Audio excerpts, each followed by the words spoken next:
पहले मैं ये कहना ज़रूरी समझता हूँ कि आज आप और हम यहाँ पर जमा ज़रूर हैं, तो हमको और आपको मिलकर जो फ़लस्तीन में फ़लस्तीनियों पर जुल्म हो रहा है उसकी हम तमाम को मज़म्मत करने की ज़रूरत है। आज फ़लस्तीन में पिछले एक महीने से हम देख रहे हैं कि 10,000 से ज़्यादा लोगों को, फ़लस्तीनियों को इज़राइल ने उनको क़त्ल कर दिया, उनको ख़त्म कर दिया। आज गाज़ा में 7,000 बच्चों की मौत हो चुकी है। आज गाज़ा में करीब 3,000 के करीब ख़वातीन को ज़ालिम इज़राइल ने उनको ख़त्म कर दिया। आज गाज़ा में मेरे अजीज़ दोस्तों और बुज़ुर्गों, अभी कहा गया कि जलसे के बाद ताम का इंतज़ाम है, मगर मेरे भाई आज गाज़ा में उनके पास पीने को पानी नहीं है, खाने को खाना नहीं है, अस्पतालों में बिजली नहीं है, अस्पतालों में बेहोश करने की दवा नहीं है ताकि वो ज़ख्मियों का इलाज कर सके। 10,000 बिल्डिंग्स पर ज़ालिम इज़राइल ने बमबारी करके 10,000 बिल्डिंग्स को बर्बाद कर दिया। अफसोस इस बात का है मेरे अजीज दोस्तों कि जो बिल्डिंगें बर्बाद इज़राइल, ज़ालिम इज़राइल ने किया, उन मासूम फ़लस्तीनियों के पास वो मशीनरी भी नहीं है जिससे वो बिल्डिंग के मलबे को हटा सके। उनको ये भी मैसर नहीं हो रहा है कि अपने मरने वालों की लाशों को लेकर वो कब्रिस्तान में दफन कर सके। मैंने ऐसे ऐसे नज़ारे दुनिया ने देखे कि एक बाप है, एक बहुत बड़ी बिल्डिंग गिरी हुई है और हाथ में हथौड़ी है, और हथौड़ी से उस बिल्डिंग जिसको इज़राइल ने बमबारी करके गिरा दिया, उस बिल्डिंग के मलबे के पास जाकर रोते हुए अपनी बेटी का नाम पुकार रहा है, तो कभी अपने बेटे का नाम पुकार रहा है। ये तमाम दुनिया देख रही है, ख़ास तौर से मगरबी दुनिया जो बड़ी बड़ी बातें करती है हुकूक़ इंसानी के ताल्लुक़ से, मगर इज़राइल नस्ल कशी कर रहा है फ़लस्तीनियों की। बेंयामिन नेतन्याहू एक वार क्रिमिनल है, एक जालिम है। बेंयामिन नेतन्याहू हिटलर की तारीख को दोहरा रहा है। आज दुनिया बैठकर तमाशा देख रही है, मगर कोई नहीं है जो इस जालिम इज़राइल की इस बर्बरियत को रोक सके। मेरे अजीज दोस्तों और बुजुर्गों, कम से कम हम अपनी दुआओं में इन फ़लस्तीनियों के लिए दुआ फरमाएं। आज जब मैं आ रहा था तो मुझे हमारे एक दोस्त जो इन तमाम चीज़ों पर बहुत ज़्यादा नज़र रखते हैं, मुझे उन्होंने एक वीडियो भिजाया और कहा कि असद साहब, इज़राइल ने गाज़ा में पानी बंद कर दिया तो अल्लाह ने वहाँ पर बारिश को नाजिल किया, और आप अंदाज़ा लगाइए कि जो बच्चे 10,000 बच्चे मर गए, और जो बच्चे बारिश जब होती है तो बच्चे उस बारिश में नाच रहे हैं। मेरे अजीज दोस्तों और बुजुर्गों, क़यामत बर्पा कर दी गई है मासूम फ़लस्तीनियों पर। ये तमाम मगरबी ममालिक के हाथ इन फ़लस्तीनियों के खून से रंगे हुए हैं, और मुझे यकीन है कि इनका खून रायगा नहीं जाएगा। अल्लाह सुब्हाना व तआला उस मुबारक सरजमीन पर जो मासूम फ़लस्तीनियों का क़त्ल-ए-आम किया जा रहा है इज़राइल की तरफ से, ज़रूर अल्लाह सुब्हाना व तआला अपने फ़ैसले करेगा। और मुझे यकीन है कि फ़लस्तीनी अपने आज़ाद फ़लस्तीन मुल्क की लड़ाई को जारी रखेंगे। अगर मगरबी दुनिया और ये इज़राइल ये समझता है कि इन गाज़ा के 21 लाख लोगों में से 10 लाख लोगों को आप बेघर कर देंगे, वो डर कर गाज़ा छोड़कर मिस्र के सीनाई के सहरा में चले जाएंगे, तो तुम्हारी गलत फहमी है।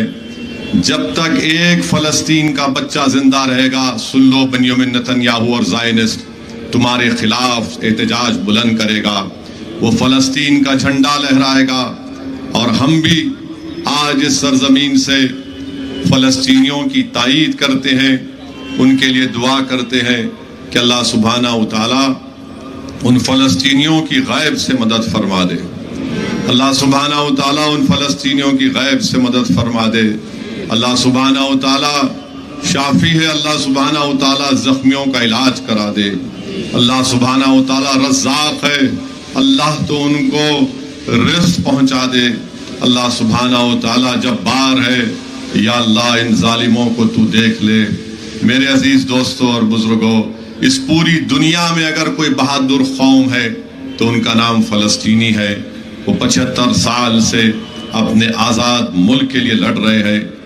लाखों लाखों लोग बेघर हो गए। 75 साल में 2 लाख से करीब 2 लाख के करीब लोगों ने अपनी जानों को कुर्बान कर दिया।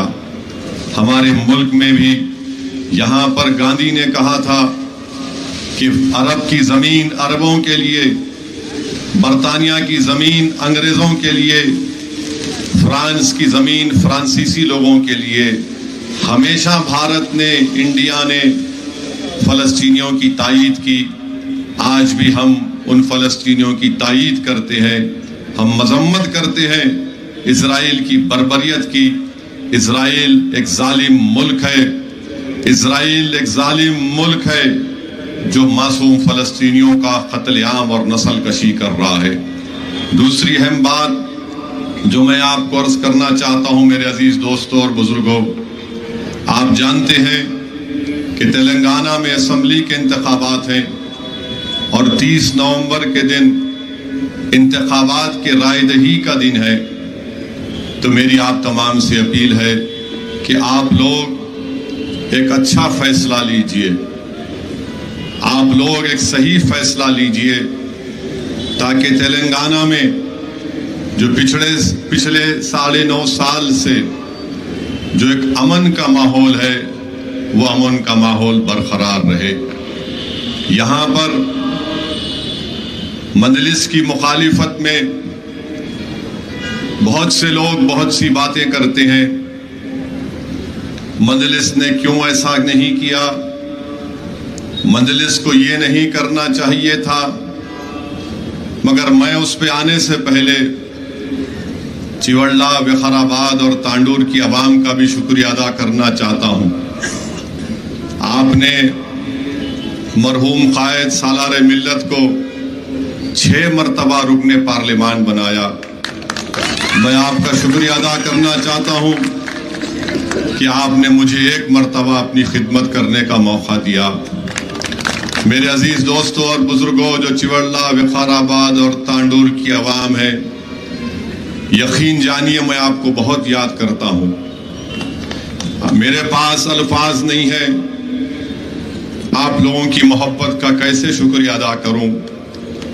मैं जानता हूं, मैं 96 के पार्लियामेंट इलेक्शन में सालार का इलेक्शन एजेंट था। मैं 98 के पार्लियामेंट इलेक्शन में सालार का इलेक्शन एजेंट था। 99 के 99 के पार्लियामेंट इलेक्शन में मैंने कैंपेन किया था। मैं आप लोगों की मोहब्बत को सलाम करता हूं मेरे भाई। जो आज वो आपके माँ बाप, आपके बुजुर्ग आज इस दुनिया में नहीं है, मैं दुआ करता हूं कि अल्लाह सुब्हाना व तआला उनकी मग़फ़िरत फरमा दे कि उन्होंने मजलिस को कामयाब किया था उस पार्लियामेंट के इलेक्शनों में। मैं जानता हूं मेरे भाई, पहली मर्तबा जब सालार इलेक्शन लड़ रहे थे तो कैसे आपको वोट डालने से लोग रोक देते थे, गांव में आने नहीं दिया जाता था। मगर आप बहादुरी के साथ बेखौफ होकर मजलिस के हरे झंडे को लेकर जाते थे आरएसएस और बीजेपी के लोगों के सामने। मैं आपका शुक्रिया अदा करता हूं। मैं जानता हूं कि सालार को भी चिवड़ला, विकाराबाद, तांडूर की आवाम से बहुत मोहब्बत थी और मरहूम कायद को जिंदगी में पहली मर्तबा अगर हार्ट अटैक हुआ और उसी के बाद उनकी सेहत खराब हुई तो तांडूर में कायद थे और वहां पर किसी काम के इनॉग्रेशन में सालार गए थे तो वहां पर सालार को हार्ट अटैक हुआ। वापिस लाया गया सालार को, तो सालार अच्छे होने के बाद मुझसे कहे कि जाओ तांडूर में जाकर जो मैं काम देखना चाह रहा था वो नहीं देख पाया, मेरी सेहत की खराबी की बुनियाद पर। मेरे अजीज दोस्तों और बुजुर्गों, तांडूर में मरूम छतरी पटेल भी थे।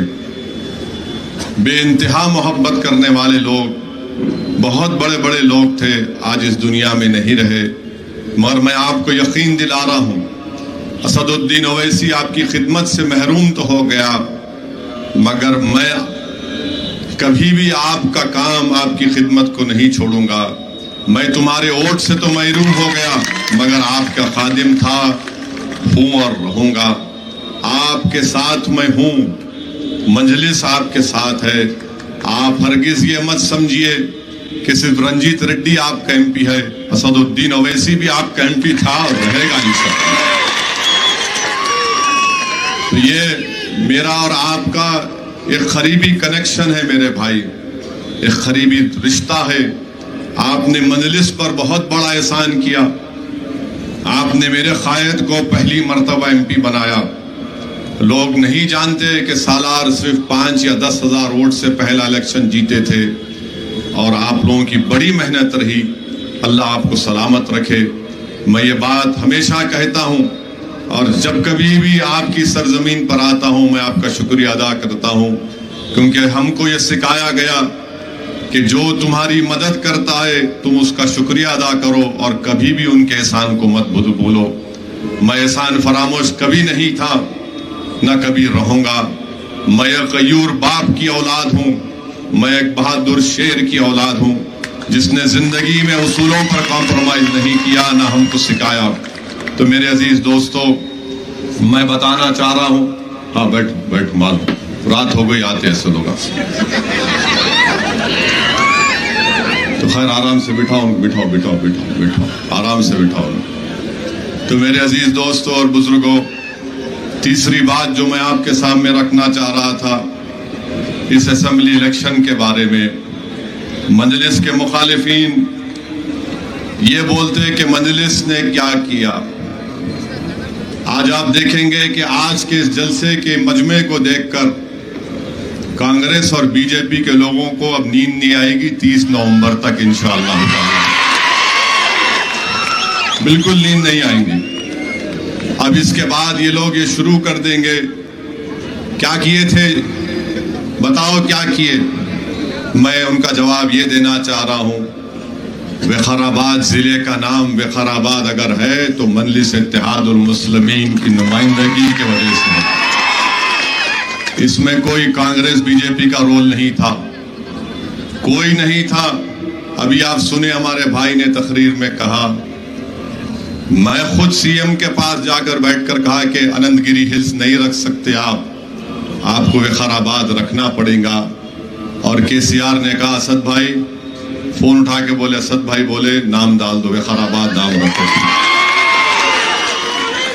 फिर उसके बाद सुनिए, अभी सो बेटा सुनो सुनो, अभी बहुत बोलना है। दूसरी बात ये पूछेंगे, वक़ाराबाद जिले के लिए क्या किए इन्हों। आज आ गए मेरे भाई, वक़ाराबाद में जो रेशन कार्ड है वो 2,41,000 है, जिसमें से वक़ाराबाद जिले में, जिसमें से 23,000 के करीब मुस्लिम अक़लियत के रेशन कार्ड है, जिनको 5 किलो राइस आजकल अब फ्री में अच्छा मिल रहा है। अब आप बोलेंगे इसके उसके बाद बोलेंगे दूसरा क्या किए तुम, आसरा पेंशन। वक़ाराबाद जिले में 1,12,402 लोगों को आसरा पेंशन मिलता, 50,404 बेवाओं को मिलता, उसमें से 8,615 मुस्लिम अक़लियत को आसरा पेंशन मिलता। ये रिकॉर्ड है। और फिर आप बोलेंगे कितना पेंशन आप हर महीना मिलता मुस्लिम अक़लियत को, तो 2 करोड़ सालाना पेंशनों में मिलता, आसरा से हट के भी। विडो पेंशन है, डिसेबिलिटी पेंशन है। फिर ये लोग, कांग्रेस के लोग पूछेंगे, अच्छा ये कर दिए, बताओ तालीम में क्या किए। तो कांग्रेसियों सुनो, पोस्ट मैट्रिक स्कॉलरशिप MTF बोलते उसको, इनको नहीं मालूम, थम्स अप है उनको। पोस्ट मैट्रिक स्कॉलरशिप में विकाराबाद जिले में 20,590 मुस्लिम अक़लियत के बच्चों को पोस्ट मैट्रिक स्कॉलरशिप मिला और पिछले 10 साल में 6 करोड़ 60 लाख रुपए इन बच्चों को दिए गए।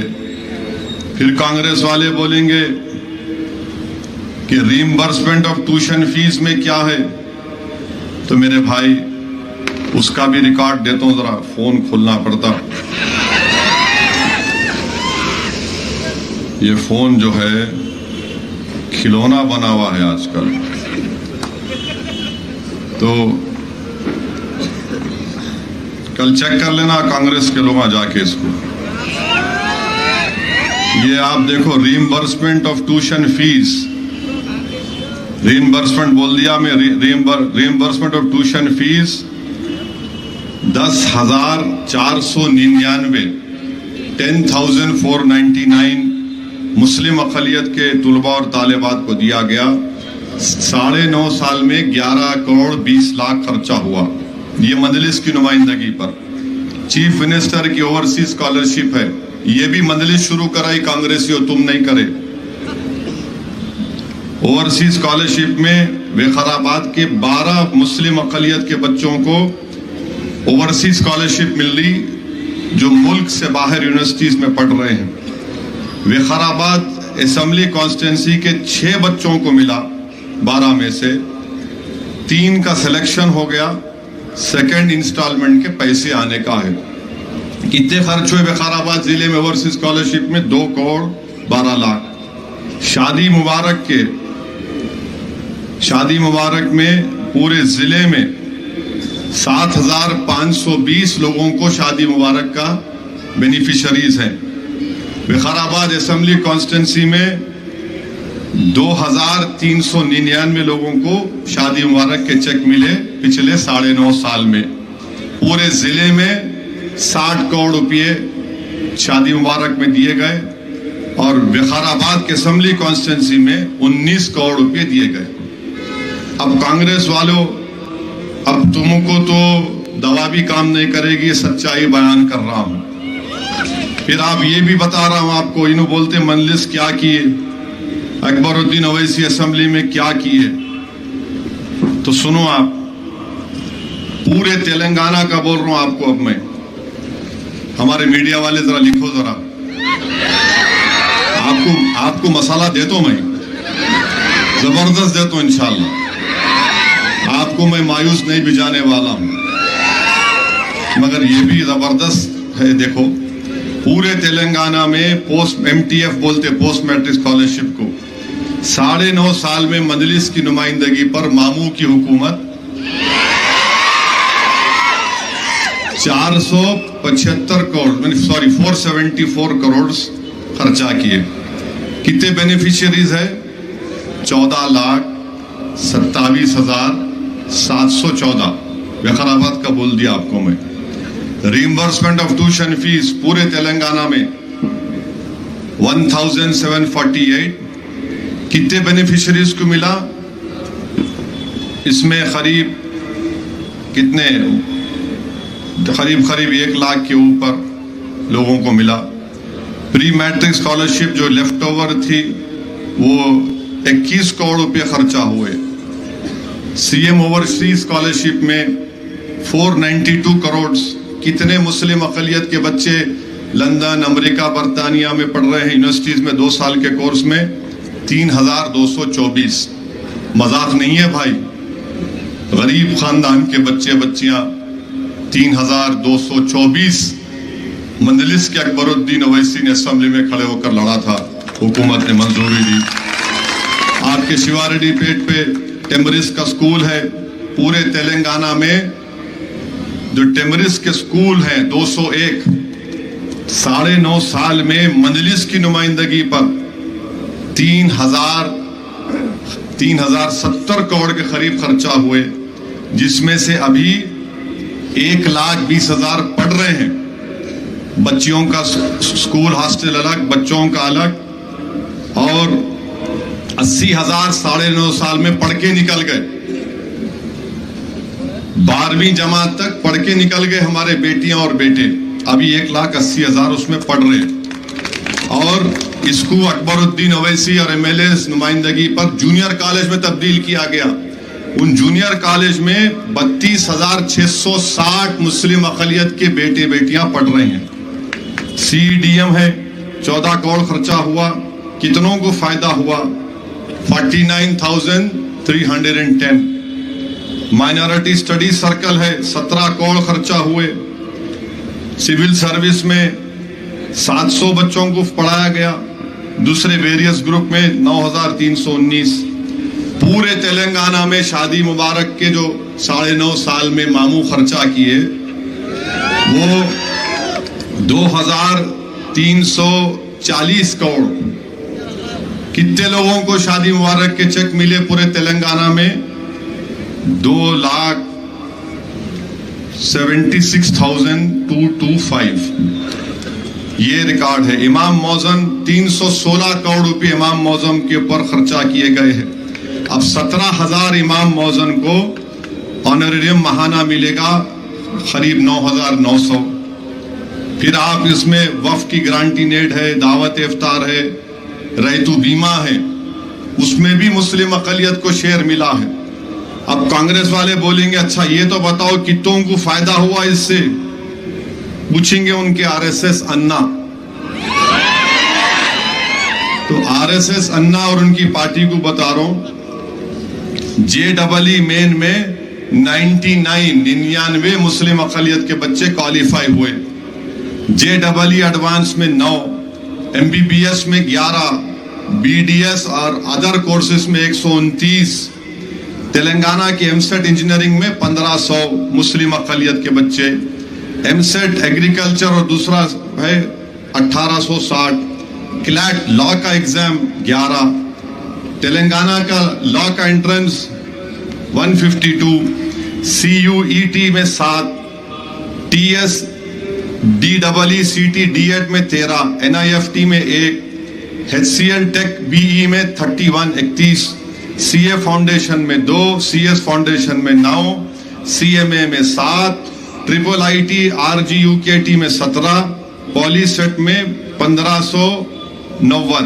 कितने माने ये 17 कोर्सेस में जो टेमरिस्ट में पढ़ के बच्चे निकले, 5,450 के करीब बच्चों को, बेटियों को ये कोर्सेस में फायदा हुआ। अब कांग्रेस वालों को और उनकी आंखें खोलने के लिए अगर थोड़ी से भी उनमें सच्चाई को मानने की अहमियत है तो उन्हें छोड़ देना, कांग्रेस पार्टी मामू का खंडवा डाल देना। तो अब कांग्रेस वाले, हमारे दलित भाइयों का भी बोल रहा हूं, हमारे हिंदू भाइयों का, बैकवर्ड क्लास के भाइयों का भी, कल्याणा लक्ष्मी शादी मुबारक में पूरे तेलंगाना में अब तक 13,01,000 के करीब नंबर है। इसमें अक़लियतों का हिस्सा कितना है? मुस्लिम अक़लियत का 21% है। 21% है। SC ST BC minority overseas scholarship में 6,821 लोगों को फायदा हुआ है। SC ST BC minority overseas scholarship में कितना हिस्सा मुस्लिम अक़लियत का है? मुस्लिम माइनॉरिटीज का 47.26, यानी 3,224 मुस्लिम अक़लियत के बच्चे बच्चियों को ओवरसीज बाहर जाकर कोर्स कर रहे, पढ़ रहे हैं। पूरे तेलंगाना में रेजिडेंशियल स्कूल 1,022। टेमरिस के कितने हैं? 205। कितना शेयर है? 20%। फिर कितने बच्चे पूरे रेजिडेंशियल स्कूल में गवर्नमेंट के पढ़ रहे? 6,22,000। कितने मुस्लिम अक़लियत के हैं? 1,31,000। परसेंटेज क्या है? 21%। जो टोटल बजट है SC ST BC minority welfare department का वो 91,000 करोड़ है 9.5 साल का। कितना अक़लियतों का कितना है? 12,000 करोड़ रुपये। परसेंटेज क्या है? 13.18। इसमें रैतु बीमा और वो शादी मुबारक नहीं है। 12,000 करोड़ रुपये। आसरा पेंशन पूरे तेलंगाना में कितने हैं? 44,12,310।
मैं आपके सामने अर्ज कर रहा था, आसरा पेंशन 44,12,310 है। मुस्लिम अक़लियत का शेयर उसमें 11% है, माने करीब 4,90,000 के करीब है। उसको बढ़ना चाहिए। अब आपको ये भी बताना चाह रहा हूँ कि अगर 12,000 करोड़ तो बता रहा हूँ, मगर हर साल अगर आप देखेंगे तो कम से कम 5 से 6,000 करोड़ अक़लियतों के लिए मामू खर्च रहे, और उसमें रैतु बंधु ऐड कर लो, रैतु बीमा कर लो, आरोग्यश्री, KTR किट्स कर लो, तो मेरे ख्याल से हर साल अक़लियतों को 5,000 से 6,000 करोड़ मिल रहे हैं। और कांग्रेस बात कर रही है 4,000 करोड़ की। यहाँ तो मामू सालाना 5,000 6,000 करोड़ दे रहे कांग्रेसियों। और मैं आपसे वादा कर रहा हूं कि इंशाअल्लाह ताला इलेक्शन के बाद हम KCR के पास जाएंगे और जाकर उनसे कहेंगे कि 5 से 6,000 काफी नहीं है, कम से कम अब 8 से 10,000 करोड़, और इंशाअल्लाह ये हम करा के रहेंगे। क्योंकि मजलिस जो बात बोलती, मजलिस उस काम को करा भी देती है। अब हम क्या करना चाह रहे हैं हम आपको बताएंगे। हमारा डिमांड ये है कि टिम्बरिस के ये 200 जूनियर कॉलेजेस को बढ़ाकर 300 करना और 300 डिग्री कॉलेज में भी तब्दील होना, ये क्योंकि हमारे बच्चों को डिग्री कॉलेज में तकलीफ हो रही। फिर टीचर्स का जो नोटिफिकेशन आया उर्दू मीडियम का, उसको डिरिजर्व कराना पड़ेगा। और फिर उर्दू कम से कम तेलंगाना में 500 नए उर्दू स्कूल्स को खोलना। इस सिलसिले में इंशाअल्लाह ताला मजलिस इत्तेहादुल मुस्लिमीन पूरी तरीके से कोशिश कर रही है।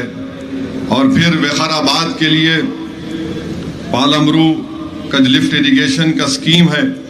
मुझे यकीन है कि जब पानी आएगा तो इब्राहिमपट्टनम, महेश्वरम और विकाराबाद की आवाम को इससे बहुत बड़ा फायदा होगा। तो मेरे अजीज दोस्तों और बुजुर्गों, ये मजलिस इत्तेहादुल मुस्लिमीन की नुमाइंदगी पर ये पूरे काम करवाए गए और इसमें आप देख रहे हैं कि मजलिस के 7 MLA हैं, तो मजलिस ने हुकूमत पर दबाव डालकर इन तमाम कामों को करवाया। तो मेरी आपसे गुजारिश यही है कि 30 नवंबर के दिन आप एक अच्छा फैसला करिए। अब हमारे विकाराबाद के जो मसले हैं, हम चाहेंगे कि मामू ज़रा इसका नोट ले लेना।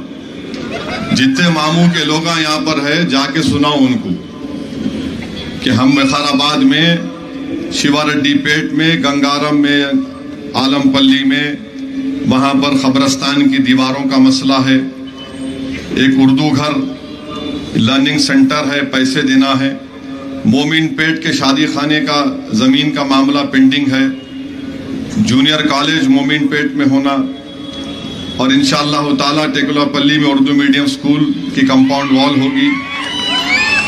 विकाराबाद टाउन में शादी खाने का 1 एकड़ और देना है, लेके रहेंगे।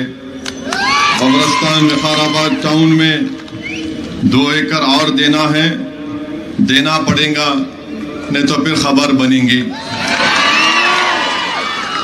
Urdu medium inter Urdu college में स्टाफ की जरूरत है, नहीं दिए स्टाफ तो फिर हम तुमको सबक सिखाएंगे। और फिर degree college Urdu medium Vikarabad town में ज़रूरत है, और मरपल्ली में डिग्री कॉलेज उर्दू मीडियम की ज़रूरत है। ये हमारे विकाराबाद के मसाइल हैं। मैं आपसे वादा कर रहा हूं कि मैं खुद इसके पीछे पड़ूंगा। और हम हमारे जो रंजीत रेड्डी साहब MP है उनको भी बोलेंगे ये सेमीफाइनल है, ये सेमीफाइनल है। फाइनल कब होगा? मार्च में होगा।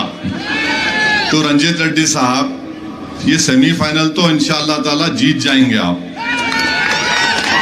फाइनल में, फाइनल शुरू होने से पहले आप ये जितने हम ये आपको कितने 8, 9, 10 काम बताए, जरा काम शुरू होना उसमें, तो दिल्ली जाने का रास्ता आसान हो जाता। सही है ना भाई? आप मुतमईन है? दिल्ली जाने का रास्ता आसान हो जाता। हम भी आसानी चाह रहे आपके वास्ते। छोटे मोटे स्पीड ब्रेकर आएंगे, बीजेपी कांग्रेस अन्ना भी आएंगे, अपने RSS अन्ना उनका नाम। तो ये हमारे मुतालिबात हैं। हमारे रफ़ी भाई थोड़ा बोलो, हाँ थोड़ा बोलो आप। रफ़ी भाई जो है अपनी जवानी की फोटो दिखाए मेरे को, यानी अभी भी जवान है माशाल्लाह। घर को जाना है वापस उनको, मेरे को भी।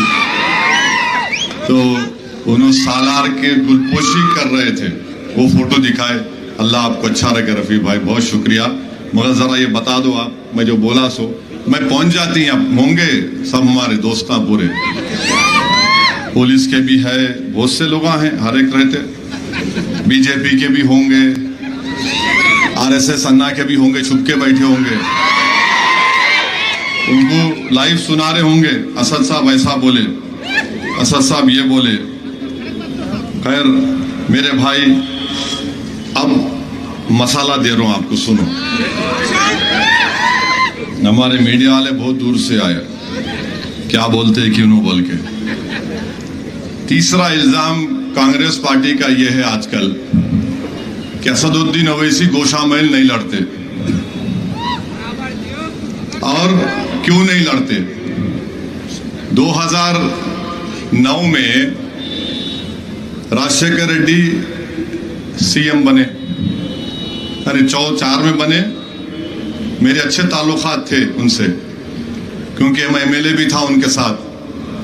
2009 में मुकेश बने, मुकेश गौड़, हम उनकी मदद करें, उन्होंने जीत गए।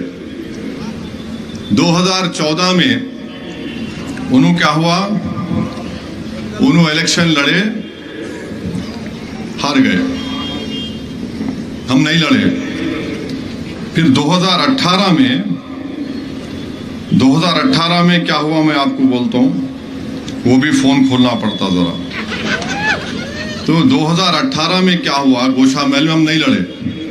अब ये आरएसएस अन्ना जो है, जुम्मा 8 दिन हुआ सियासत में आके इन्हों पहले थे आरएसएस में। कांग्रेस के जो मौजूदा सदर है उन्हों पहले थे आरएसएस में। उन्हों अपनी बचपने से अपने 22-23 साल की उम्र तक आरएसएस की चड्डी पहन के लट फिराते थे। बाद में 3-4 साल पहले आरएसएस वाले बोले भाई 90 साल बहुत चड्डी पहन लिया, पैंट पहनेंगे। मगर इन्हों चड्डी पहने, इन्हों चड्डी पहन के लट फिराए। तो 2018 में क्या हुआ, गोशा महल में 61,000 के करीब उनको मिले, मलून को। तो बीजेपी को, माने सॉरी गलती से बोल दिया, बीजेपी। टीआरएस को मिले 44,000। कितना फर्क है भाई, 44 इनको 61 इनको। कितना है मैथ्स में, मैं जरा कमजोर हूं। आरएसएस अन्ना तुम्हारे को आता मैथ्स? 44 से 61 कितना फर्क है बोलो आप? हाँ,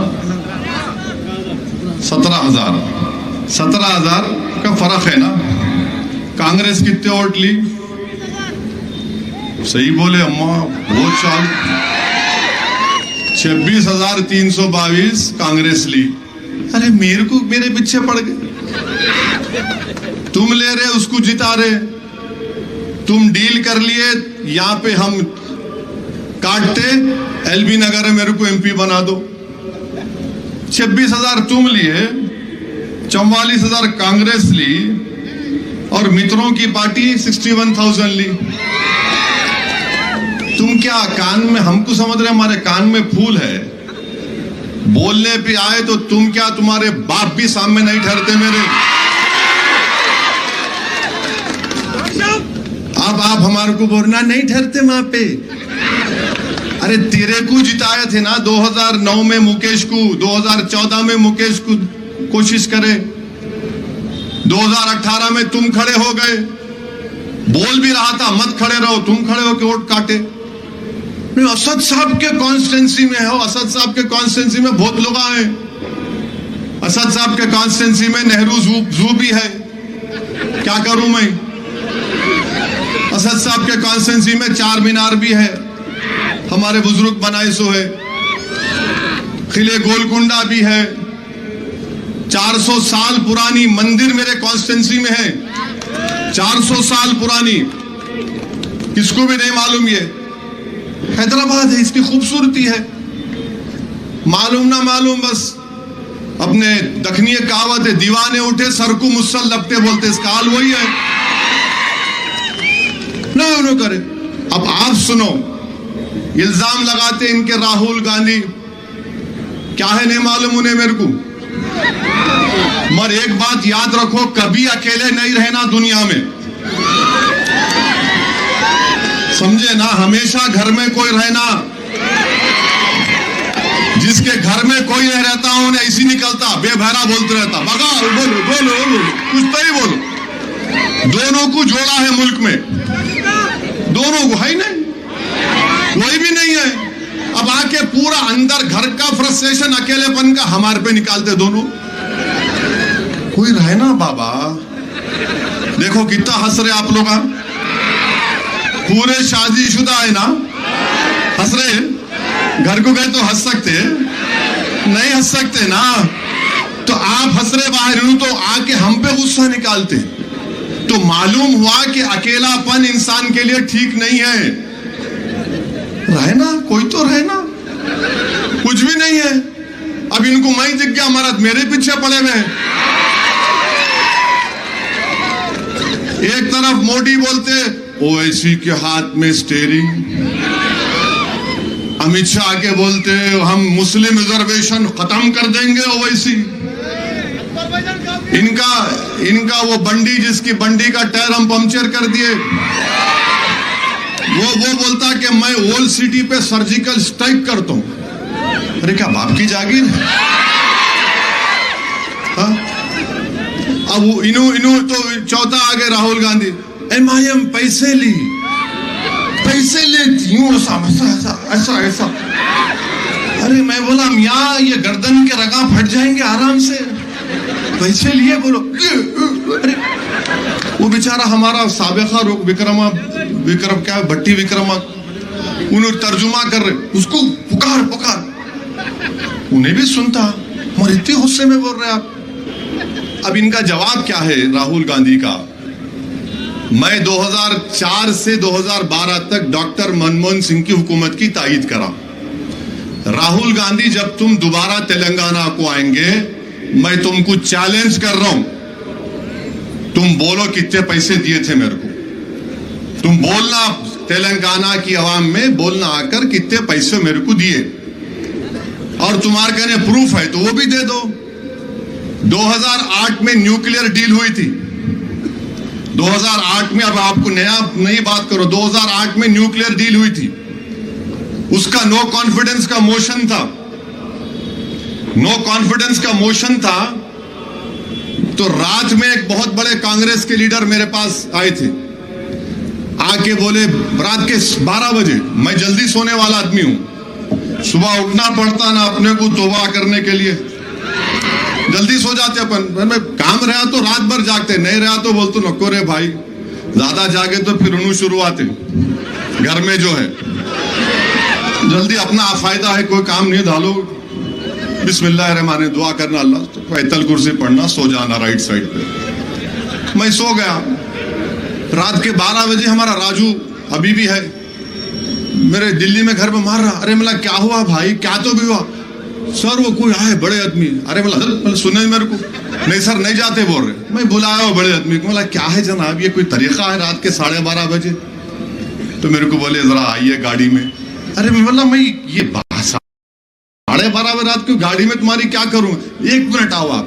गया मैं, गाड़ी में कौन बैठे थे मालूम आपको? नागर कर्नूल के टीआरएस के एमपी थे, नागर कर्नूल के टीआरएस के एमपी थे डॉक्टर साहब, और एक तिरुपति का एक टीडीपी का।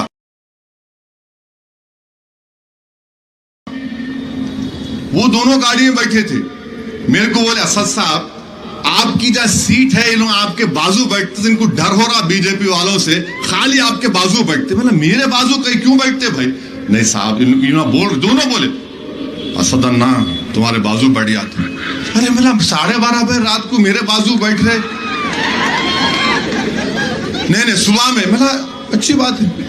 अब सुबह में मैं सो गया, सुबह गया, मेरे बाजू बिठा लिया उन लोगों को। कितने पैसे दिए थे मेरे को? सुबह जाके वोट डाला, मैं तकरीर किया, मैं ये राहुल गांधी भी बैठे थे, उनकी वालदा भी बैठी हुई थी, डॉक्टर मनमोहन सिंह भी बैठे हुए, वालों को धो दिया अल्हम्दुलिल्लाह।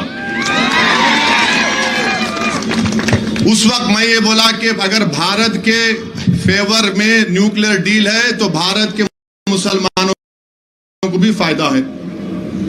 बोला इनू कौन अडवाणी, रथ यात्रा निकालने वाला जो मुल्क में बर्बादी लेकर आया, तू हमारे को बोलते? कम्युनिस्ट पार्टी के लोग अडवाणी के साथ थे, अब इनके साथ वो कौन सा है, IND अलायंस में है। कौन कितने पैसे दिए राहुल गांधी, तुम मेरे को बोलो? दूसरे दिन डॉक्टर मनमोहन सिंह सबका शुक्रिया अदा करने को घर पे बुलाए चाय पे, और डॉक्टर मनमोहन सिंह अब उनके मुंह से गलती से निकल गया, ओवैसी का जबरदस्त स्पीच दिए। कितने पैसे दिए थे मेरे को?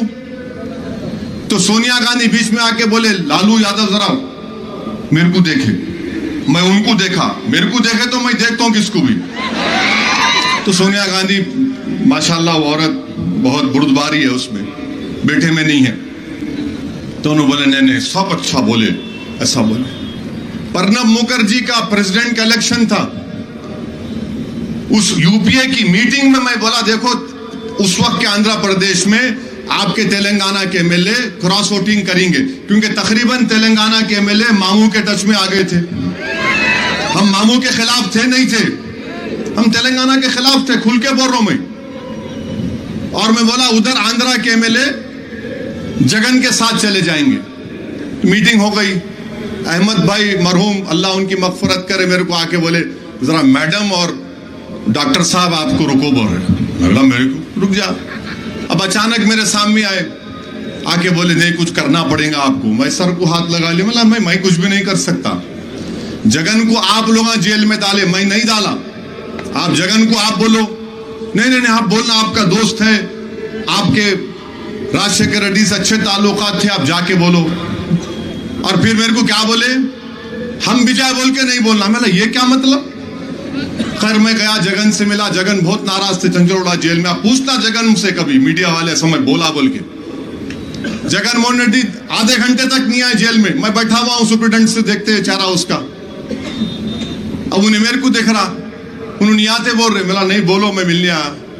आखिर में वो जगन मोहन रेड्डी जो है एक सुपरस्टार के साथ चलते हुए ऐसा निकल के आए, ओ असद भाई अब आए आप, मैं इतने महीने से जेल में हूं। मेरा मालिक ये जो जितने कांस्टेबल है पूछो, मेरे कॉन्स्टिट्यूंसी के मैं पूछता था आपका हाल कैसा है। खैर बहुत देर बात हुई, लंबी गुफ्तगू। उन्होंने बोले ठीक है असद भाई आप बोल रहे ना, आप बाहर जाकर मीडिया को बोल दो। मेरा गलती मैं नहीं करता, आप खुद बोलो अपनी पार्टी से। और मैं बोला कल प्रणब मुखर्जी आ रहे, तो जगन बोले कि क्या मेरी अम्मा से मिल सकते क्या? मेरा बिल्कुल, आप रिकॉर्ड उठाकर देखो उस दिन का अखबार में, हजरत गूगल पे जाओ। प्रणब मुखर्जी हैदराबाद उतर के जाके जगन मोहन रेड्डी के वालदा से मिले, पैसे दिए थे मेरे को। अरे तुम लोगों को जरा शर्म है? तुम मेरे को पैसों से खरीद सकते? क्या पैसे क्या माने रखते मेरे लिए? क्या मैं क्या अल्लाह नहीं दिया मेरे को? अल्लाह मेरे को बहुत दिया।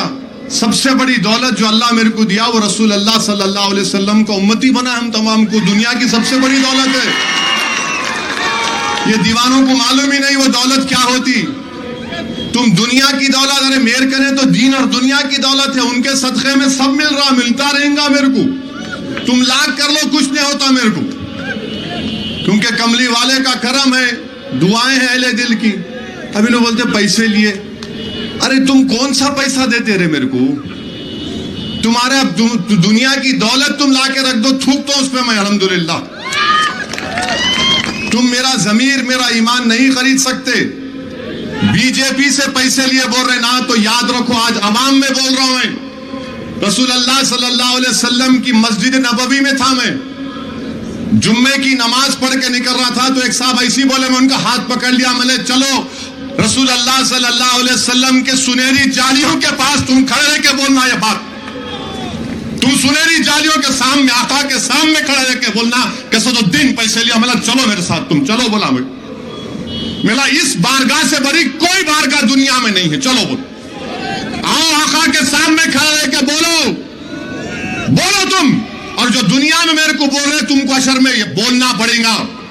अल्लाह होगा और तुमको ये इल्जाम लगाने वालों, तुमको अल्लाह के सामने बोलना पड़ेगा। तुम तैयार हो जाओ उस दिन के लिए। तुम मेरे को बोलते, अरे मुझे जुनून है मंजलिस को फैलाने का। क्या गुनाह है मंजलिस को मैं फैलाऊंगा तो? कौन सा गुनाह कर रहा हूं मैं? पैसे लिए। अरे तुम्हारी तरबियत पैसों के ऊपर हुई होगी, मेरी तरबियत ईसार और कुर्बानी पर हुई है। हमेशा हमारे मरहूम बाप और अल्लाह मेरी अम्मा को अच्छा रखे, हमेशा मेरी अम्मा सोने से पहले सिखाती थी, आज भी वही बोलती कि अल्लाह पे नजर रखो, अल्लाह पे नजर रखो, अल्लाह से उम्मीद रखो। अरे हम वो सुन के बड़े हुए, दौलत दिए, पैसे दिए। अरे तेरे काय के पैसे रे?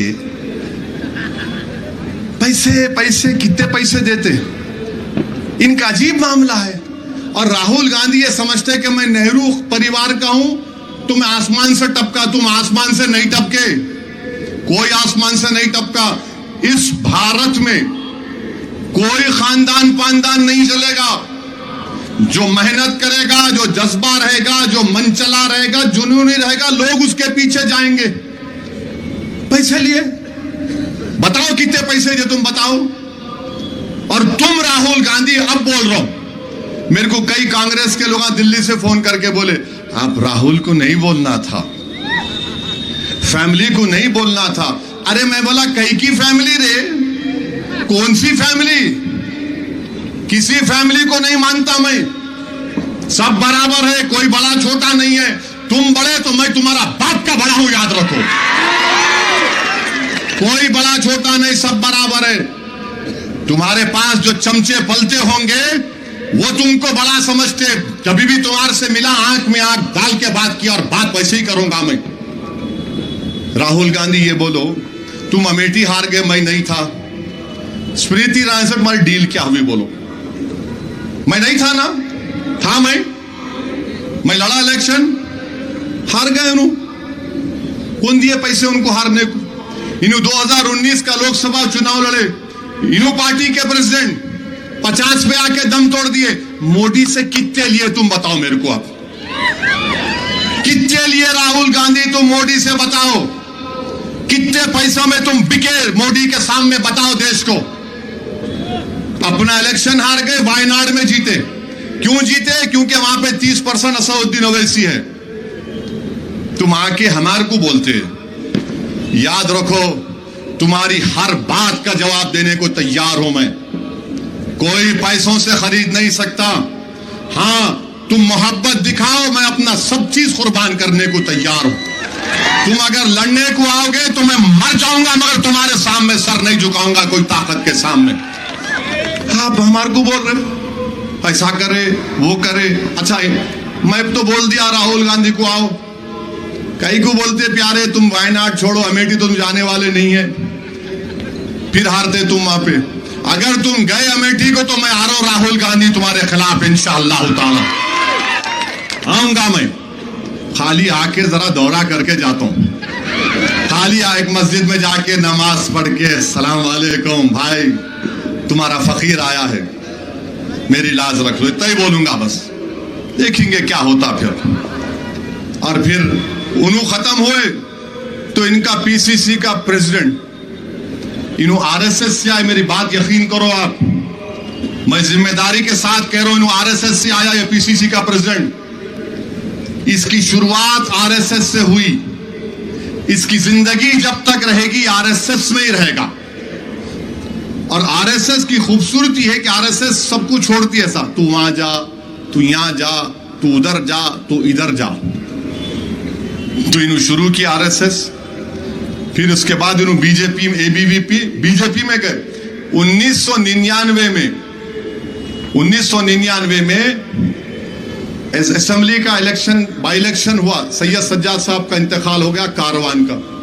अफसर खान लड़े, किशन रेड्डी पहला इलेक्शन मंडली से लड़के हार गए। डिच्चा मारने को आए, उल्टा मामला हो गया। मैं अपनी आंखों से ये आरएसएस अन्नाकू किशन रेड्डी के साथ काम करते देखा। फिर बाद में आरएसएस बोली नहीं तू छोड़ दे, टीडीपी में चला जा। टीडीपी की साइकिल पे ऐसा बैठा, नायडू की साइकिल को ही तोड़ दिया पूरा। तो नागपुर से आरएसएस का हुक्म आ कि अब तू चले जा कांग्रेस में, कांग्रेस में चले गया। अब ये ऐसा इंसान है जिस किसी इमारत पे बैठता उसको बिठाता उन्हें, पूरा डिमोलिश करते। तो कांग्रेस के गांधी भवन को मोहन भगवत कंट्रोल कर रहे। कांग्रेस का निशान क्या है? पंजा। हाथ किसके हाथ में है? आरएसएस के हाथ में है। और ये हमको बोलता है, क्या बोलता है? असदुद्दीन ओवैसी की शेरवानी पे चले गए नु, हमारी शेरवानी पे आ गए नु। तो मैं आपको एक बात याद दिलाना चाह रहा हूं, हिटलर के जमाने में 60 लाख यहूदियों को कत्ल किया हिटलर। हम उसकी मजम्मत करते हैं, गैस चैम्बर में भी डाला, उनको कैद खाने में डाला। 60 लाख यहूदी मर गए, मगर मरे एकदम नहीं। हिटलर क्या किया? पहले जितने यहूदियों के बड़े बड़े सियासी कायदीन थे उनके कपड़ों पर पहले हमला करता था हिटलर। ये तारीख है। ये इनके कपड़े देखो, यहूदियों के कैसे कपड़े हैं, गंदे कपड़े हैं। इनके कपड़े देखो, इनके कपड़े देखो। उसके बाद क्रिस्टल नाक मूवमेंट हुआ, पिक्चरें बनाई गई यहूदियों के खिलाफ। उसके बाद 60 लाख यहूदी मारे गए। तो ये शख्स भी अब जब कपड़े पे हमला करना शुरू किया, वो हिटलर की तारीख को दोहरा रहा है। ये आरएसएस अन्ना, पहले कपड़े पे हमला करो, उसके बाद क्रिस्टल नाक का मूवमेंट होगा, उसके बाद फिजिकली इनको हार्म करो।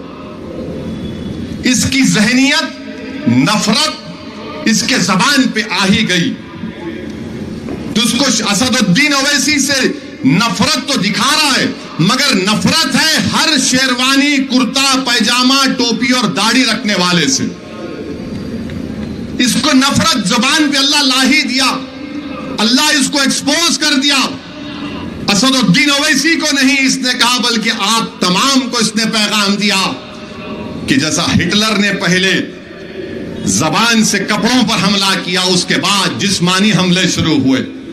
अब क्या भारत में ट्रेनों में दाढ़ी देखकर गोली नहीं मारी जा रही है? देखा नहीं आपने जयपुर के एक्सप्रेस में रेलवे प्रोटेक्शन का ऑफिसर नाम पूछ के गोली मार दिया 3 लोगों को। दाढ़ी रखने पर नहीं मारा जाता, सर पे टोपी पहनने वालों को नहीं मारा जाता, बुर्खा पहनने वालों को नहीं मारा जाता, गाली नहीं दी जाती, गोश्त का कारोबार करने को मारने वालों को पीटा नहीं जाता। ये उसी पूरा सिलसिले की एक कड़ी है। ये चाहिए है कांग्रेस तेलंगाना में आज। इसकी जबान से जो निकलता है असदुद्दीन ओवैसी के बारे में, वो आप तमाम तक मैं पहुंचा रहा हूं, वही उसकी इरादे हैं। यह है असल खेल आरएसएस का, यह है असल खेल कांग्रेस का। आप अंदाजा लगा लो, मेरी बात का यकीन करो आप खुदा के लिए, इसके दिल में नफरत भरी हुई है, इसीलिए ये इस तरह की वाहियात बातें करता है। और शेरवानी पे जब तुम आ गए, आरएसएस अन्ना, शेरवानी का दूसरा नाम परेशानी भी है। इंदिरा गांधी दारुसलाम को आई थी शिवशंकर साहब के इलेक्शन के लिए। इंदिरा गांधी शेरवानी पहनने वाले मेरे कायद सालार के बाजू बैठी थी आरएसएस अन्ना। अच्छा, इन्हें खुद, ये कांग्रेस का सदर खुद, जब बल्दिया के इलेक्शन हैदराबाद में हो रहे थे, इसका वीडियो है, हजरत गूगल पे जाओ, आप यूट्यूब पे जाओ। असद भाई हमको छोड़ दो, जहां आप लड़ रहे वहां वोट ले लो, जहां आप नहीं हमको वोट दो। जब तेरे को याद नहीं आई शेरवानी, आपको जब याद नहीं आया, मेरे भाई ये इनका मसला है। एहतियात करिए इन लोगों से, अभी इख्तिदार में नहीं है तो ये काम कर रहे हैं। इनकी जबान इनके नापाक अज़ाइम को बयान कर रही है, इनकी जबान, इनकी सोच आपको बोल रही है कि ये मुस्तकबिल में हमको परेशान और तबाह और बर्बाद भी कर सकते हैं। क्या आप भूल गए 2013 में तांडूर में क्रिकेट मैच हुआ था, फसाद हुआ नहीं हुआ? हादी किसकी हुकूमत थी? किरण कुमार रेड्डी की थी। अब बोलते गोशा महल क्यों नहीं लड़े, वो तो बोल दिया। अब आप मेरा मजलिस का इखलास सुनो। हादी यहां बैठे हुए हैं, हादी मेरे सामने आके रोए, साहब तांडूर लड़ना है, बहुत जिद्दी आदमी हादी, आपको अंदाजा नहीं है, आखिरी जिद्दी है। माने आप दीवार को तोड़ सकते, इसको नहीं तोड़ सकते आप, बहुत जिद्दी आदमी है। नहीं साहब लड़ना है साहब, नहीं छोड़ता साहब, मैं आपके घर में बढ़ जाता हूं। 4 घंटे 3 घंटे 2-2 मरतबा फोनों पे तंग करना, और इनको जुनून है रात में फोन करते हैं, क्योंकि मेरे घर में है, मैं जल्दी सो जाता हूं। हाँ जी फोन कर, साहब सो तो नहीं गए, फोन उठाना पड़ता, बहुत जरूरी बात करना। क्या हुआ हादी, सब ठीक तांडूर में? नहीं साहब एक कैंडिडेट खड़ा करेंगे। मेरे भाई शख्स के आंखों में आंसू थे, मैं समझा कि हादी को लपटा के बोला छोड़ दे हादी, अपने को मुस्तकबिल को देखना है, गरीब बच्चों को देखना है, रियासत को देखने का है। मैं सलाम करता हूं हादी को, सर झुका के बोला साहब आपका हुक्म है, मैं सलाम कर रहा हूं, जा रहा हूं। अब आप और एक बात सुनो, ये गोशा महल में तो बता दिया, निजामाबाद की सीट, निजामाबाद की सीट में मेरे 16 कॉर्पोरेटर है मजलिस के। कितने? 16। डिप्टी मेयर मजलिस का, डिप्टी मेयर मजलिस का मेयर, और टीआरएस के कितने? 12,000, 12 या 13 है, हमारे 15 या 16 है, 2 को ऑप्शन है। निजामाबाद की पूरी टीम 6.5 घंटे मेरे घर में बैठे, जिसमें हमारे जाबिर साहब भी, भैंसा के चेयरमैन, 6.5 घंटे बातचीत हुई। मैं उनको समझाया, मियां देखो, आरएसएस को कामयाब होने नहीं देने का। आरएसएस को कब वो लोग जिद पे थे, नहीं साहब आप समझो साहब, आप आ जाओ, खाली निजामाबाद को आप 2 बार आओ साहब, 2 पैदल दौरे करो, पूरा खत्म कर देंगे, सब माहौल अच्छा हो जाता। 6.5 घंटे मैं समझाया। मेरे भाई इदरीस की आंखों में आंसू थे। मेरा छोटा भाई है इदरीस, डिप्टी मेयर, अल्लाह उसको सलामत रखे। शकील मेरा सदर, छोटी सूरत कर लिया, ठीक है साहब आपका फैसला है, मगर हमारे को तकलीफ है। मेरा जाबिर 45 साल का हमारा रुकन जाबिर, मैं बचपने से जाबिर साहब को भैंसे में देख रहा हूं। एक नहीं 10 मर्तबा जाबिर जेल को गया, पुलिस मारी उसको। एक नहीं कई मर्तबा जाबिर को पुलिस मारी उस जमाने में, 1980 के दहे में। आंख में आंसू जाबिर के थे, क्योंकि जाबिर भी लड़ना चाह रहे थे, इदरीस भी लड़ना चाह रहे थे। मैं उनको समझाया, नहीं मियां, आरएसएस जीत जाती भाई, आरएसएस को रोकना है, अपने को रियासत को देखना है, अपने बच्चों के मुस्तकबिल को देखना है। अरे बोले, उन लोग बोले साहब हम जीतेंगे तो रोकेंगे ना। मिला, ये हम नहीं कर सकते। 6.5 घंटे 27% और 44%। शर्म करो कांग्रेसियों, तुमको मालूम ही नहीं हम कितने कुर्बानियां देते, हम कितना सोचते हर चीज के बारे में। आप समझते आसान है मेरे को इन हमारे जमात के लोगों को समझाना? ये भी इंसान है, इनके भी ख्वाहिशात है, इनको भी ख्वाहिश है कि आगे बढ़ना, हम एमएलए बनना, हम लड़ेंगे, पार्टी को आगे बढ़ाना है हमारे को। आप अंदाजा लगाइए कितना मुश्किल काम था जाबिर साहब को, इदरीस को समझाना। मगर अल्लाह इन तमाम निजामाबाद के मेरे जिम्मेदारों को अल्लाह सलामत रखे। बोले ठीक है साहब, जब आप बच्चों के मुस्तकबिल की बात कर रहे, जब आप रियासत तेलंगाना को मजबूत बनाने की बात कर रहे, तो हमारे जो छोटे मोटे ख्वाहिशात है कोई माने नहीं रखते। हम इसको कुर्बान करने को तैयार है, मगर अपने बच्चों के मुस्तकबिल को कुर्बान होने नहीं देंगे। ये मजलिस ने किया। अब हुआ क्या, महीने लड़ा तो कौन चले गए वहां पे निजामाबाद में? कौन गए निजामाबाद में? कौन गए? उन्हों चले गए। अब उन्हों चले गए तो कोई कुछ नहीं बोल रहा। आरएसएस सन्ना तो गूंगे बन गए उधर। यहां क्यों नहीं लड़े, वहां नहीं लड़ा, मैं क्यों नहीं लड़ा आपके लिए? उन्हों चले गए वहां पे। पहले कामारेड्डी में बोले नहीं सीएम मेरे को हराने आ रहा, फिर वहां चले गए। अब वहां किसको हराने आ रहे? वहां आप किसको हराने आ रहे? बताओ मेरे को किसको हराने आ रहे वहां पर आप? ये जो कांग्रेस के दुम छल्ले फिरते, बोलो मेरे इखलास पर, मेरे पार्टी के इखलास पर तुम उंगली नहीं उठा सकते। महबूब नगर से हमारा वहां पे और एक जाबिर है, हादी है, वहां भी एक हादी है महबूब नगर में, अब्दुल हादी। तो लोग बोले साहब लड़ो ना महबूब नगर, लड़ेंगे हारेंगे क्या होता? बोला नहीं मियां, अगर ये सोचना पड़ेगा। उनको घंटों लग गए समझाने में। फिर आपके कई सीटें हैं, सब लोग अपनी अपनी ख्वाहिश को दबा लिए। क्यों?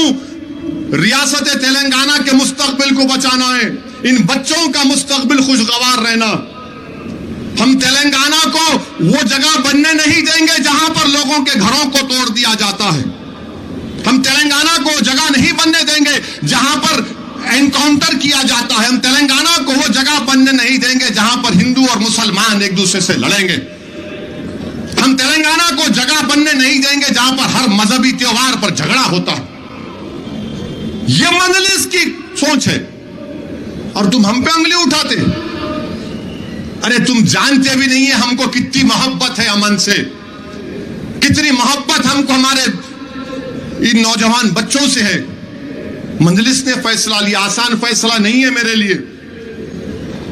कम से कम 7-8 दिन मैं सोचता रहा मैं क्या कर रहा हूं, मगर मेरा दिल मुतमईन था कि मैं जो कुछ किया सिर्फ अल्लाह के लिए किया। मैं अपने लोगों को मना लूंगा, इनके घर में जाके इनको लपटा लूंगा, मैं जाबिर के पास जाऊंगा। आप अंदाजा लगाइए कि 45 साल पुराना मजलिस का रुकून है जाबिर, आज भी आप देखो दीवानों की तरह फिरता, कैसा निर्मल यहां वहां, और कांग्रेस हम पे इल्जाम। आप क्यों लड़ रहे निजाम, बात बताओ मेरे को। आप सोचो मेरे भाई, ये लोग किसकी मदद कर रहे हैं। इसीलिए मेरी आपसे अपील है कि दोस्त और दुश्मन की पहचान आपको होना चाहिए। ये लोग इलेक्शन इसलिए लड़ रहे हैं ताकि मोहन भगवत को खुश किया जा सके। ये पूरी पार्टी मोहन भगवत के कब्जे में आ चुकी है। हैदराबाद में मलकपेट का इलेक्शन कौन लड़ रहा है? कांग्रेस बीजेपी मिलकर लड़ रही है। नामपल्ली में कौन लड़ रहा है मजलिस से? कांग्रेस बीजेपी मिलकर लड़ रही है। क्या हम नहीं देख रहे जमीन पर क्या हो रहा? मगर इंशाअल्लाह ताला मलकपेट से बलाला जीता था और जीतेगा इंशाअल्लाह ताला। नामपल्ली से माजिद मेयर जीतेगा इंशाअल्लाह, एमएलए बनेगा इस इलेक्शन में। अच्छा, किसको नामपल्ली का टिकट दिया मालूम? राहुल गांधी। मालूम किसको दिए? अच्छा, एक बार सोचो आप, विकाराबाद में कोई आके बोल दिया, विकाराबाद में 2 लाख मुसलमान रहते, उसमें से 1.5 लाख जुनूनी है, आप वोट देते उसको? नहीं, सही से बोलो, वोट देते? अरे ना जोर से बोलो। अरे और आरएसएस अन्ना आपको नहीं सुनी आता, जरा ऊंचा सुनते हो। आप वोट देते? उनको टिकट दिए राहुल गांधी, उसको टिकट दिए। मां कॉन्स्टिट्यूंसी लो 2 लाख मुस्लिम्स, 1,50,000 फेनेटिक। ये कोई बात है? नहीं, ये ठीक नहीं है। ये आप किसी औरत की तौहीन नहीं कर सकते, मुखालिफत करो मेरी। आप तौहीन नहीं कर सकते मेरी, आप मेरी बेइज्जती नहीं कर सकते। आपने किया, राहुल गांधी को ऐसे ही लोग होना, राहुल गांधी को ऐसे ही लोग होना जो तौहीन करते आपकी। आप समझो मेरी बात को, पहचानो इन लोगों को। आप अच्छा फैसला लो। और आरएसएस ये चाहती है कि तेलंगाना में कोalition गवर्नमेंट बनना, ताकि 5 साल तेलंगाना में गड़बड़ रहे, हालात खराब हो जाएं, और उसके बाद फिर आरएसएस समझती है कि यहां पर तेलंगाना में बीजेपी इख्तिदार पे आ जाएगी। तो मामू का भरपूर साथ दो, मामू का भरपूर साथ दो। जहां मजलिस 9 है वहां मामू को भी हराएंगे हम, मोदी को भी हराएंगे हम, राहुल को भी हराएंगे हम, और कोरंगल में आरएसएस अन्ना को भी हराने की जिम्मेदारी आपकी है। कोरंगल में आरएसएस अन्ना को घर को भिजाएंगे आप। तो ये काम आपको और मेरे को करना है, ये काम आपको और मेरे को करना है। बीजेपी का यही प्लान है, कोalition बन गए तो हम पैर अटका देंगे। तुम पैर वार नहीं अटकाते, हम कबड्डी खेल के खींच देते तुम्हारे को इंशाल्लाह। तो बीजेपी यही चाह रही, देखो आप। तो मालूम हुआ कि आरएसएस अन्ना मोहन भगवत के साथ है। आरएसएस अन्ना को कंट्रोल मोहन भगवत कर रहा है, और कांग्रेस आरएसएस की, कांग्रेस, जोर से बोलो भाई, डर रहे क्या? अरे ये बोलो जोर, कांग्रेस आरएसएस की। हाँ वो छोड़ दो तो मालूम। उन्होंने बोल रहे आरएसएस अन्ना। हाँ क्या हुआ? किसको? अच्छा ये अभी बोलता हूं।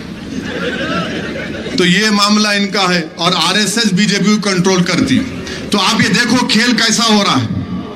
मामू भी नहीं समझ रहे, मामू को अब समझ में आएगा मैं बोलने के बाद, अरे असद भाई ये बोले, मगर मामू जरा नाराज भी होंगे, मेरे को भी बोले। हम बताना चाह रहे कि हम इंशाअल्लाह ताला राजेंद्र नगर भी जीतेंगे और जुबली हिल भी जीतेंगे। वहां पे सिटिंग एमएलए मामू का लड़ेंगे उनसे इंशाअल्लाह ताला, नहीं बिच्चे नहीं हटेंगे। अब वहां पे जुबली हिल में उन्होंने एक को बैट फिराने वाले को ला लिए, कहीं को लड़ रहे वहां पे उनके खिलाफ। अरे मेला क्या क्या क्या वो क्या बोलते जम्मा अटका खेल रहे, वो खेलते ना पत्रों वो खेल रहे क्या है? इलेक्शन है ये, लड़ना पड़ता। और क्या क्या करूं मैं, छोड़ दिया ना सब चीजें।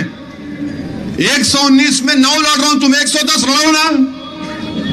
पूरा मैदान तुम्हारे को छोड़ दिया, नहीं असद भाई के पीछे खाली। पूरा तेलंगाना का इलेक्शन असद भाई के पीछे होने वाला है। 28 तारीख तक मोदी अमित शाह खाली हमारे पीछे। अच्छा कांग्रेस पार्टी में क्या है भाई? हाँ बोल दिया ना, जूनियर कॉलेज ग्रेवयार्ड कोडंगल का है ना, वो भी होगा। अब पूरा इलेक्शन मेरे पीछे। अब आप देखो मोदी आएंगे उन्हों भी वही, अमित शाह आएंगे उन्हों वही, अब राहुल भी आएंगे उन्हों भी वही। मैं आपको बताना यह चाह रहा हूं कि इस मामले को आप लोगों को संजीदगी से गौर करना है। मैं हर चीज को आपके सामने खोल खोल कर बयान कर दिया हूं। अब आप ये देखो कि ये और एक बात बोलते हैं ये कांग्रेस के लोग, कर्नाटका मॉडल। मेरे भाई 80% गरीब बच्चों की स्कॉलरशिप कांग्रेस खत्म कर दी वहां पर।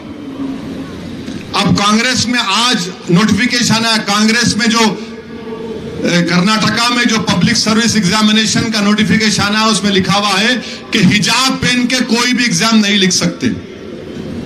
बोलो कांग्रेस, आरएसएस सन्ना बोलो, राहुल बोलो। जब मैं हिजाब के खिलाफ उत्तर प्रदेश के इलेक्शन में बोल रहा था तो यही कांग्रेसी बोल रहे थे ओवैसी इसको चुनाव का मुद्दा बना रहा है। मैं ये कहा कि चुनाव का मुद्दा नहीं है, ये आरएसएस का मुद्दा है। आज आप देखो कांग्रेस की हुकूमत है और ये लोग अपने ही हुकूमत में आज नोटिफिकेशन निकाल दिए कि हिजाब पहन के आप कॉम्पिटिटिव एग्जाम स्टेट का नहीं लिख सकते। बोलो क्यों नहीं कर सकते? क्या तेलंगाना में किसी को हिजाब पहनने से रोका गया? आप बोलिए किसी को रोका गया?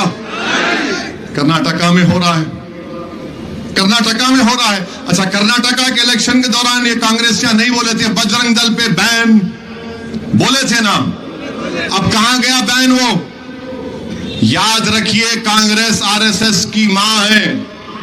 इसीलिए मैं बोला कि नए मामू से अच्छे नकटे मामू। तो मामू का साथ दीजिए, मामू को कामयाब करिए। उनमें भी कई खामियां हैं, मैं नहीं बोल रहा हूं कि खामियां नहीं है उनमें। हमको उन खामियों को दूर करना है, हमको लड़ना है उनसे। मगर ये और एक बात याद रखिए, जहां जिस रियासत में 2 कांग्रेस और बीजेपी रहेगी वहां पे आपकी कोई इज्जत नहीं है, वहां पे आपकी कोई अहमियत नहीं है, आपको कोई पलट के पूछता भी नहीं। यहां पर तीसरा एक इलाकाई पार्टी है मामू की, इसीलिए बैलेंस ऑफ पावर, तवाजुन क़ुव्वत आपके पास है, आपके पास है, दलित भाइयों के पास है, आदिवासी गरीबों के पास है। 2 प्लेयर रहेंगे तो दोनों चाहते कि तीसरा ना रहे, और हमारा काम यह है कि तीसरे को रखना। तीनों लड़े तो आप बैठ के देखना, समझे? मरना 2 रहेंगे तो दोनों मिलके हमारे पीछे पड़ जाते, 3 रहे तो 3 दोनों को टैकल करता। और मामू बहुत काबिल है, मामू को देखो आप यूं करते, यूं करे कि मतलब उन्हों मसल रहे। अब मामू उस पर नाराज होंगे, मगर 3 रहना याद रखो आप। 2 रहे तो परेशानी है, 3 बीवियों की नहीं बात कर रहा हूं ना 2 की बात कर रहा हूं, मैं बोल रहा हूं 2 प्लेयर रहे तो परेशानी, 3 रहना। चौथा तो आपका खादिम है, चौथा तो आपका खादिम असदुद्दीन ओवैसी है। आखिरी ओवर में जाके पावर हिटिंग, मार छक्का, मार, और गेम ओवर पूरा। तो आरएसएस सन्ना अब पावर बैटिंग शुरू हुई है। अब आपको मालूम होगा, मक्खी के शहद के पुट्ठे को उंगली करना, मंजलिस को जाके उंगली नहीं करना था तुम। अब हम तुम्हारे पीछे पड़ गए। खैर बहरहाल मेरी आपसे एक ही गुजारिश है कि 30 नवंबर के दिन जहां पे मजलिस का उम्मीदवार नहीं है, वहां पे मजलिस ने फैसला लिया है कि आप मामू का साथ दीजिए, कोalition गवर्नमेंट मत बनने दीजिए। मजलिस का फायदा हो सकता है, मगर मैं अपने फायदे को देख के निजामाबाद की सीट नहीं छोड़ा। मैं आपके फायदे के लिए निजामाबाद की सीट को छोड़ा। मैं आपके बच्चों के मुस्तकबिल को देखकर आरएसएस के बढ़ते खत्मों को रोकने के लिए मैं अपने आप को 9 सीट तक महदूद कर दिया। मेरे पार्टी में आज भी लोग नाराज हैं मुझसे। मेरा छोटा भाई अकबर मेरे दिल का टुकड़ा है, मेरा भाई, मेरा कलेजा है। बहुत तकालीफ मसाइब उठाया वो अपनी जिंदगी में। 2 दिन तक अकबर खाली सलाम करके चले जाते थे। अकबर आके मेरे को बोले, क्या करे भाई आप ये। मेरी पार्टी में भी कोई लोग, बहुत लोग शिकायत करे, क्या कर रहे आप ये। मैं समझाया उनको, मिला भाई आपने मुझे इख्तियार दिया, मैं फैसला लिया, मगर मेरी नीयत में इखलास है। मैं अपने तेलंगाना के मुस्तकबिल को बर्बाद होते हुए नहीं देख सकता। मैं आपके उजड़े हुए घरों पर अपना सियासी महल तामीर नहीं करूंगा, ना कभी क्या ना करूंगा इंशाअल्लाह ताला। जिस दिन तेलंगाना में किसी बच्चे को मारा जाएगा, क्या तुम नहीं देखे कि हथकड़ियों में गोलियां मार दी गई? क्या तुम नहीं देखे कि बुलडोजरों के घरों को तोड़ दिया गया? मैं वो सियासत नहीं कर सकता, ना कभी करूंगा। हां, मंजलिस को फैलाने का जुनून है, मगर जहां पर बात आपके मफादात की हिफाजत करने की आएगी, हम अच्छा फैसला लेंगे और अच्छा फैसला लेते आए। मेरे अजीज दोस्तों और बुजुर्गों, मेरी आपसे इल्तिजा है कि आप मेरे इस फैसले की लाज रख लो। आप तमाम से मेरी अपील है कि आप मेरे इस फैसले के, अल्लाह में से दुआ करता हूं कि अल्लाह, मैं अल्लाह से यही गिड़गिड़ा के दुआ करता हूं, या अल्लाह तू मेरे दिलों का हाल तू जानने वाला है। तेरी दौलत तू जो मुझे दिया, तेरे हबीब को उम्मती बनाकर, वही सबसे बड़ी दौलत है। मुझे इससे बढ़कर कोई दौलत नहीं चाहिए मेरे भाई। मैं आज असर की नमाज पढ़ रहा था चिवड़ला की एक मस्जिद में। वहां के मस्जिद के सदर साहब इतनी मोहब्बत से पेश आए, मेरे को सर माथे से पेशानी पे चूमे, लपटा लिए और बोले, आप हमारे एमपी थे असद साहब, यहां पर आए थे आप। ये दौलत कहां से मिलती भाई मेरे? करोड़ रुपये रखने वाले को मोहब्बत नहीं मिलती जो आप मोहब्बत देते हैं। आज मैं दौरा कर रहा था जुबली हिल कॉन्स्टिट्यूंसी में। लोग, मैं एक साहब से जाके हाथ मिलाया, लोग बोले, नहीं साहब इन्हों जरा भयके हुए है। मेरा नहीं, भयके हुए नहीं है, मैं देख रहा हूं इनको। मैं जाके हाथ मिलाया, मिलाते हाथ पकड़ के बोले, मेरा शेर आ गया, मेरा शेर आ गया। मेरे भाई, ये मोहब्बत कहां से, कौन खरीदेगा इस मोहब्बत को? बोलो, कौन खरीदेगा इस मोहब्बत को? एक गूंगी औरत से मिला जिसको बेजुबान है, याकूतपुरा के खलंदर नगर में। देखो आप वीडियो, मेरे को बुला के बोल रही, इशारों से बोल रही, और उसके बाद उसने कहा कि मैं उनको डाली। मैंने मेरे वालिद को डाले? बोले हाँ हाँ, सालार को डाली। कौन कौन ये कहां से लाएंगे? कौन खरीदेगा इस दौलत, इस मोहब्बत को? मैं तो इसमें ही खुश हूं, इसी में खुश हूं। 3-3 घंटे धूप में पैदल चलते, जब ऐसे लोग मिल जाते तो जिस्म में एक ताकत आ जाती। जब आप लोग दुआ देते कि अच्छा काम कर रहे, करते रहो, काफी है। मेरे भाई, हम लोग सिर्फ आपसे, आपकी दुआओं का मोहताज था और हमेशा रहूंगा। मेरी आप तमाम से अपील है कि 30 नवंबर के दिन इस रियासत को बचा लो। आप इस रियासत को बचा लो, खुदा के लिए मेरी बात सुनो। आप एक हो जाओ।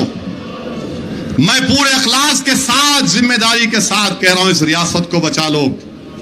इस रियासत को वो जगह मत बनने दो मेरे भाई जहां पर राजस्थान में जुनैद और नसीर को राजस्थान से कांग्रेस की हुकूमत ने उठाकर हरियाणा में ले जाकर जला दिया जाता है।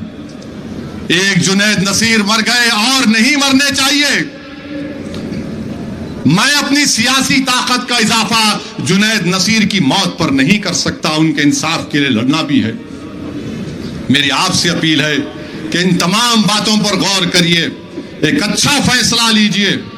विकाराबाद से मामू को कामयाब करिए, परगी से मामू को कामयाब करिए, तांडूर से मामू को कामयाब करिए, चिवल्ला से मामू को कामयाब करिए, कोडंगल से आरएसएस अन्ना को घर में बिठाइए। आरएसएस अन्ना को घर में बिठाइए। तो आप तमाम लोग, मेरी आपसे गुजारिश है कि हाथ उठाकर आप बता दीजिए कि 30 नवंबर को आप मामू का साथ देंगे। आप तमाम लोग मामू को तीसरी मर्तबा इस रियासत की जिम्मेदारी देंगे? देंगे? आप कामयाब करेंगे मजलिस को, 9 सीट पर कामयाब करेंगे तो